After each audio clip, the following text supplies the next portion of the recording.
management and participants to the EMAK10 workshop. First of all, on behalf of the Vietnam Energy Conservation and Energy Efficiency Association of Vietnam, we'd like to be thankful to the organizer of EMAK10 workshop for giving us the opportunity to make the presentation at the workshop today.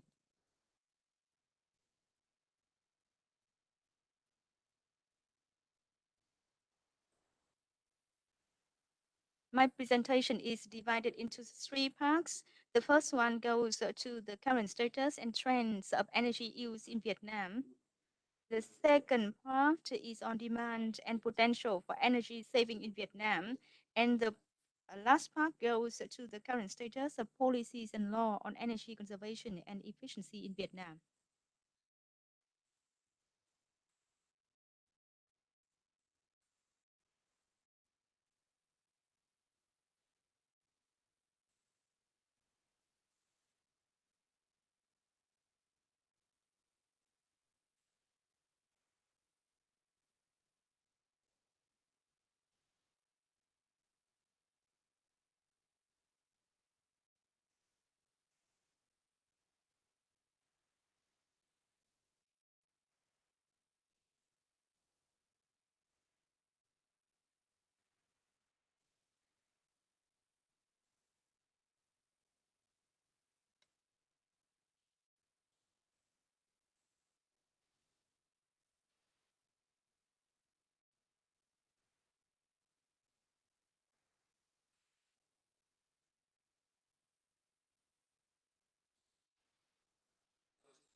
Let me start with the first part of my presentation, the current status uh, and the trends of energy consumption in Vietnam. You know that Vietnam has a very rapid GDP growth rate in recent years, and the during the period of 2010-2019, the average GDP growth rate was 6.3%, of which the growth in 2017 was 6.81%. 2018 7.08% and 2019 7.02%.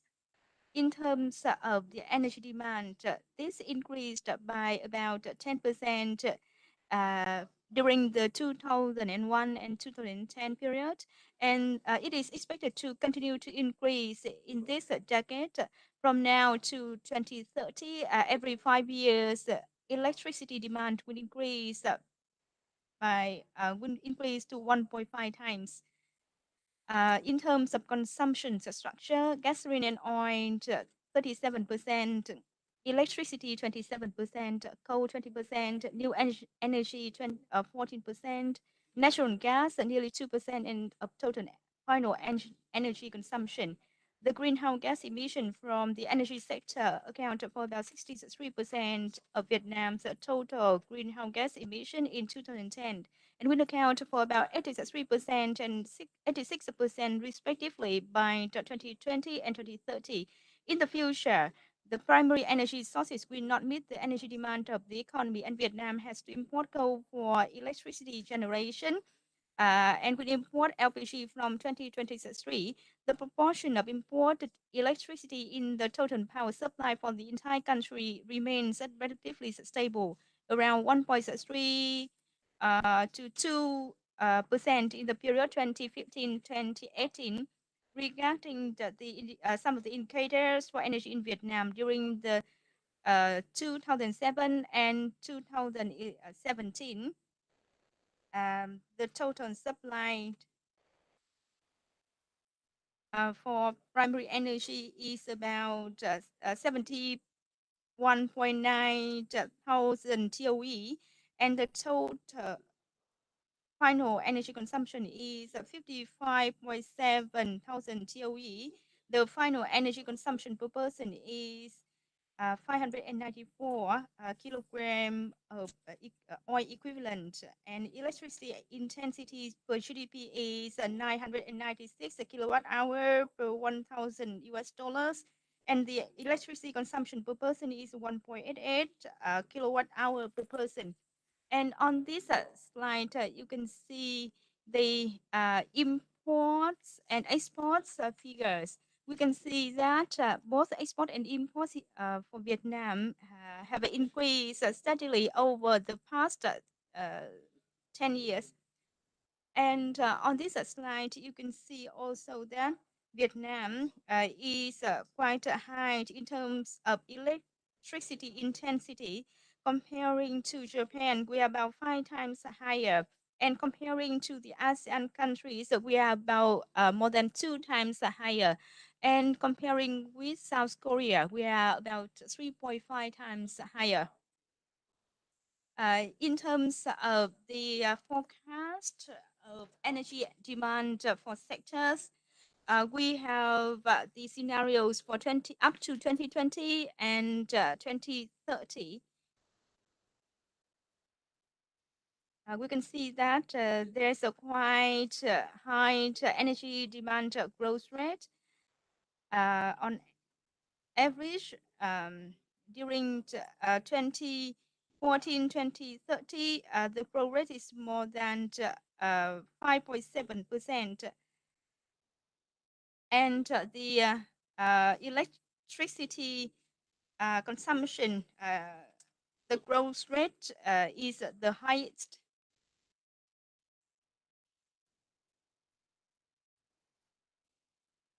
And the indicators and the numbers that we have come up with have been estimated based on the impacts of energy saving activities as well.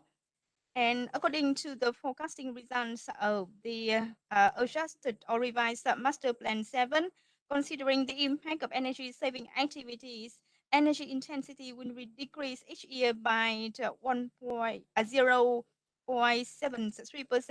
1.18%, and 1.23% in the period 2015, 2020, 2020 to 2025, and 2025 to 2030.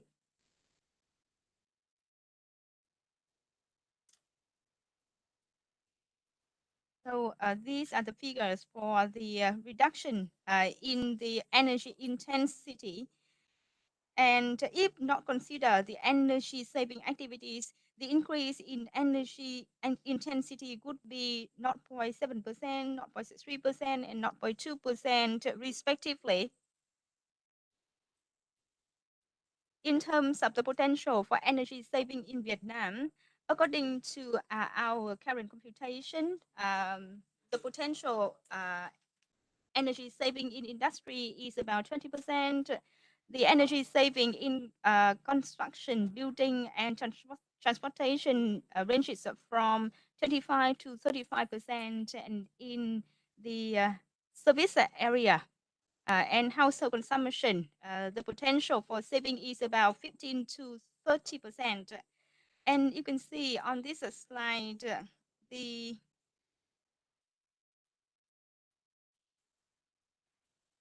final energy consumption is 65 million TOE. And the energy consumption in 2017 could be more than 78 million TOE from the primary energy. And let me now move on to the third part of my presentation.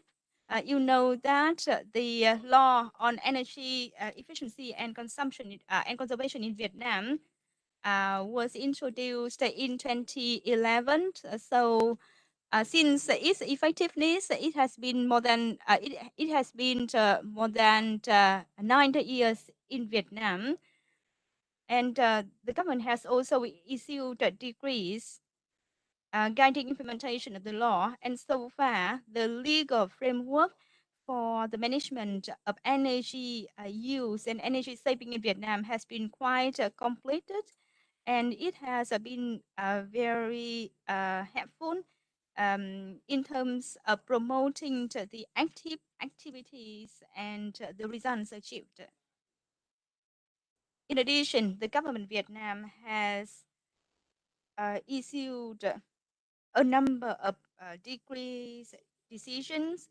For example, the national target programs over the years and the government has approved the green growth program and so on.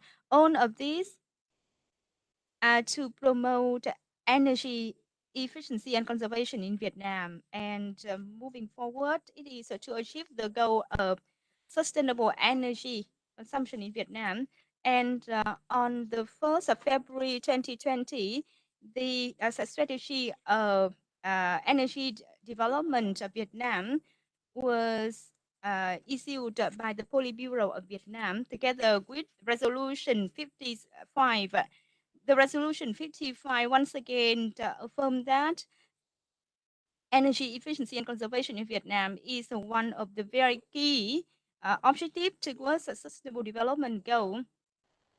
And in the next 10 years, up to 2030, the total energy saving in Vietnam would be 7 to 8% per year. And in general, so far, energy saving has become a very vital, part of the strategy of Vietnam towards sustainable energy strategy and goal of Vietnam. Let me now go through the policies and regulations in Vietnam related to energy saving in Vietnam. It can be said that the policies and mechanisms that have been used are very appropriate and that are aligned with the international and regional trends. The policies have helped Vietnam to implement on the synchronous and consistent basis the energy efficiency operations and activities in Vietnam. It has helped to remove multiple barriers and to facilitate the activities on energy saving on the nationwide basis, and it has helped to create an open corridor for the cooperations with international organizations and other governments.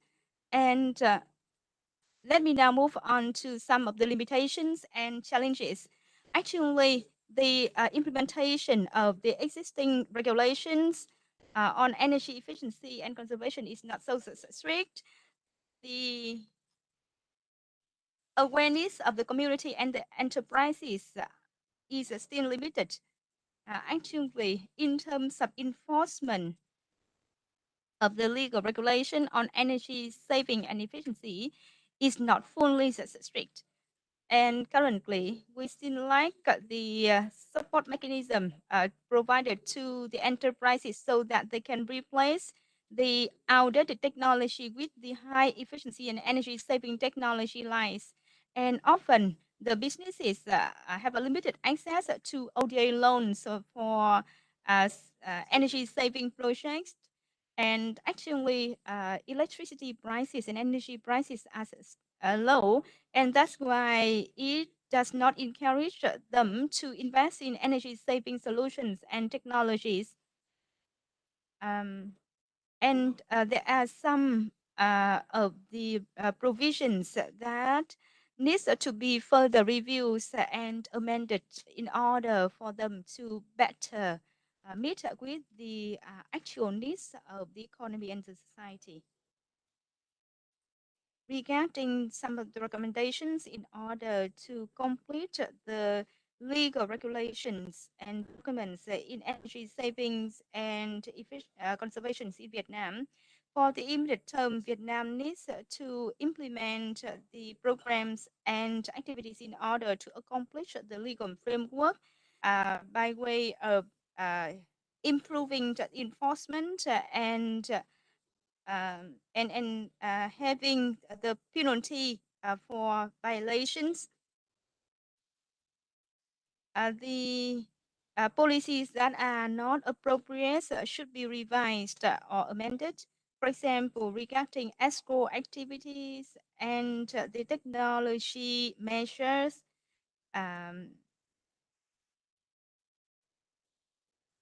In addition, Vietnam needs to implement on consistent basis the financing policy and preferential policies necessary to promote the development of activities on energy efficiency and conservation and to attract investment to this field. And the private sector should be mobilized in order to, invest in the projects to promote energy efficiency and conservation. During the past 2 years, after the government has issued appropriate policies and the new tariff on the roof solar and renewable energy, actually, uh, you know, during the past years, we haven't witnessed any breakthrough policy or disruptive policies in Vietnam that can really promote uh, the energy efficiency and conservation activities in Vietnam.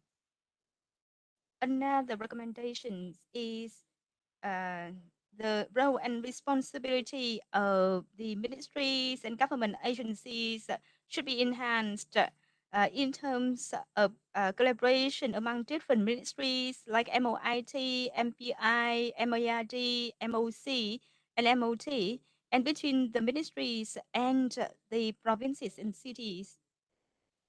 The collaboration among the provincial agencies like DOIT, Department of Transport, Department of Construction, there needs to have a mechanism for the close collaboration among these in order to promote energy efficiency at the local level.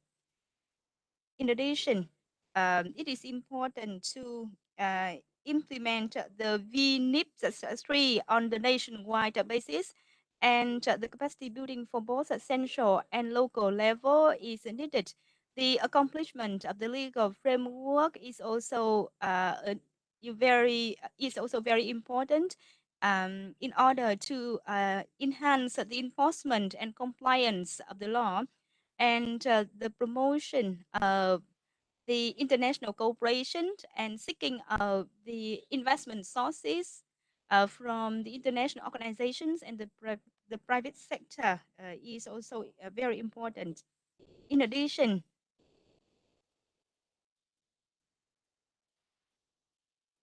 the programs under VNIPS 3 like the energy labeling and green building code um,